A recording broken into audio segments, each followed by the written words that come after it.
Good afternoon, everyone. I wanted to make a short video. I went and saw The Rise of Skywalker a couple weeks ago, actually, when it first came out. And I was going to do a review video at that point, but I kind of wanted to let it sit for a while and kind of just process what I'd watched, honestly. Because I found for me it tends to work better that way rather than just seeing the movie and then immediately being like, oh, this is my review of it. Just let it sit for a while and kind of think about the things that I actually saw. So I wanted to sit down and do that. We didn't do a weekends vlog this week because we spent the entire weekend cleaning and we helped one of our friends move. I helped one of our friends move while Anna went shopping. And so there really wasn't anything for us to record at that point, at least not anything that we wanted to record for different reasons. So instead, you get to listen to me talk about Star Wars. So apparently Ellie sees something out the window. I don't know what she sees, but apparently there's something out there. Anyway, so yeah, I went and saw Star Wars. It was opening day. It was the 20th that I went and saw it, and I did go and see it in XD. Our town has an XD theater, and so I went and saw it in XD, which was really cool, and it was in 3D. And usually 3D movies for me, like I don't usually really like 3D movies. I can do them; it doesn't give me a headache or anything like it does for some people, like for Anna. But it's just, to me, it generally doesn't add to the experience. And with this one, it still didn't add to the experience, but on the other hand, it was done really well. The same with Force Awakens, because when I went and watched Force Awakens, it was in 3D, and it was done really well. So when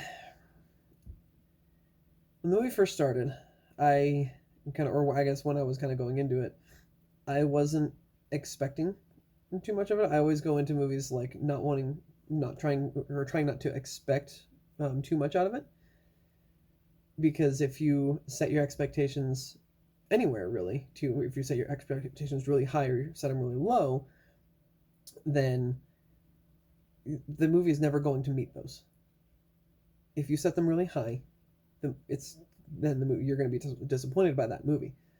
If you set them really low, then you're not going to have given that movie enough credit, and you might not have even gotten to see it. So I go into it with kind of just a level head of just, I want to go into this and I want to be entertained. So that was kind of my mindset going into it. So when the movie first starts, this is the one. Yeah, I'd say it's the one complaint I have, really. Well, there's two, but the other one's kind of minor.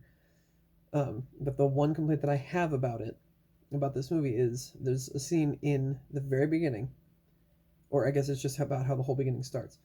So it starts with a scene that is in the trailer, where Kylo Ren's running through the forest, and he's like slamming some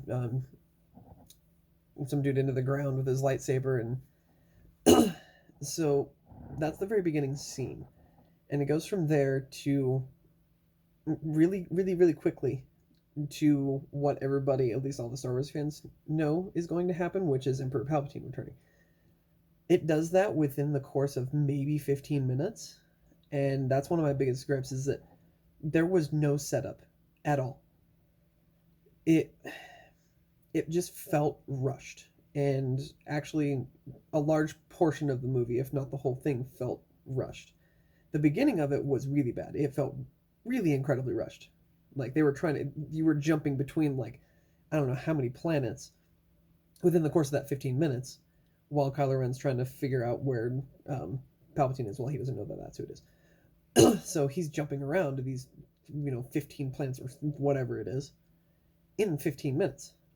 So, like, things are just happening really, really fast, and you don't know what's going on. And it makes it really difficult to kind of grasp the situation that's going on. After that, it does kind of slow down, but pretty much the entire rest of the movie does still feel like it was trying to go a little too fast. Which to me I mean, it wasn't a huge turnoff for me. I mean, I noticed it, but it didn't really, take me out of the movie or anything. Um, the only other thing that really bothered me about this movie was that um, they had a character introduced in The Last Jedi. Rose, I think was her name, and her character was almost non-existent in this movie. She was in this movie for, I think when I looked into it, she was in the movie for all of like a minute and a half or 2 minutes or something like that. So she's pretty much not in the movie, which is like, and kind of a bummer for the actress Kelly Marie Tran, because she was a fairly big part of the Last Jedi. She was a pretty decently um, major character without being a major character. She was kind of in between major and minor at that point, and it kind of wasn't, to me, wasn't fair of them to do to her. But they did come out and explain why they did it, which I read the whole explanation of why they didn't have her in there very much, and it all had something to do with the scenes that would have had Carrie Fisher in them. That they had to do everything CG because of course Carrie Fisher has died 2 years ago or whatever it was, and to me it just felt like they were making excuses to try and justify the fact that they didn't have that character pretty much at all. That's kind of what it felt like. Whether that's true or not, I don't know, but that's what it felt like to me. But those are really the only two kind of gripes about the movie that I had. Overall, it actually was really good. I did really enjoy it.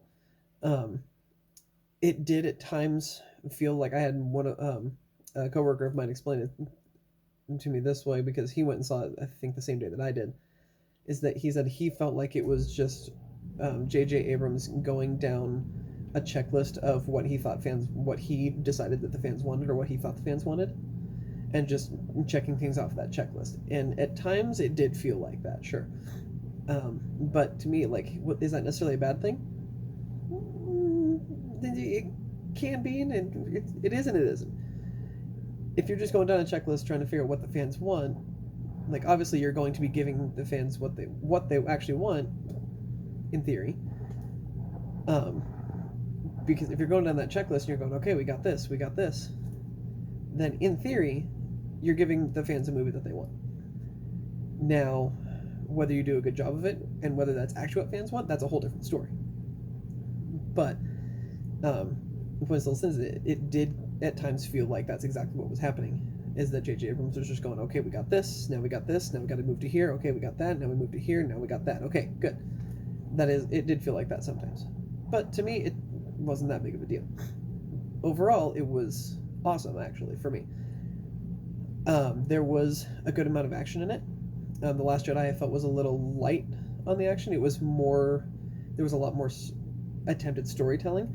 And again, whether or not they did a good job with that is up in the air. The same coworker who told me about his checklist theory, whenever I say anything about how it felt like the Last Jedi was trying to focus on storytelling, he doesn't get upset, but he argues. Bye, Ellie. He kind of argues back with me and tries to get me to explain what storytelling I'm seeing, because he doesn't see any. But this one had a lot more action in it, and I did like that it had more action in it. I mean, it's a Star Wars movie. You kind of expect them to have action in it, especially after you've seen the prequel ones. The original trilogy didn't have a huge amount of action in it. It had some, but not a huge amount, because it was really difficult to shoot that type of thing back in the 70s, 80s, 90s. It was kind of hard to do. 90s, you were getting closer, because that's where the prequel trilogy started. And so it felt like it kind of seemed like they were leaning into getting more action into this one, which was good. And there was a lot of things that they did with this one that I was happy with, and I won't do any there's gonna be a spoiler-free thing, so I won't go into what exactly that is. But it is, to me, it is a good ending for the the Skywalker saga, as they're saying. It does feel like a good end to it. It felt like it did come to a close. Um, and for any of you who may have seen any of the or read any of the extended universe um, novelizations and things like that in Star Wars, you will notice a few things that they brought over from the extended universe. Um, there's like an extended universe force power that gets mentioned, a couple of them actually, I think, um, and some other kind of extended universe events that didn't happen in the original or prequel trilogy that has happened or does happen in this one. Well, no, it's just something that has happened that it kind of shows, which is kind of cool. Like at least they're acknowledging that there was an extended universe. So, but yeah, overall, I think it was good. It the action was great. The acting was good. I think the actors all do a good job. Um, Obviously, Oscar Isaacs with Oscar Isaacs, you're never gonna miss. The same with Mark Hamill, you're just never gonna miss.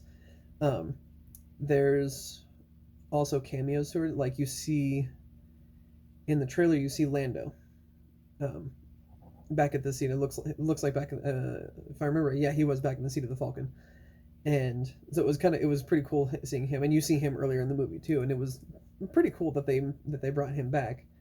Um, but I do feel like this was a good way to end it.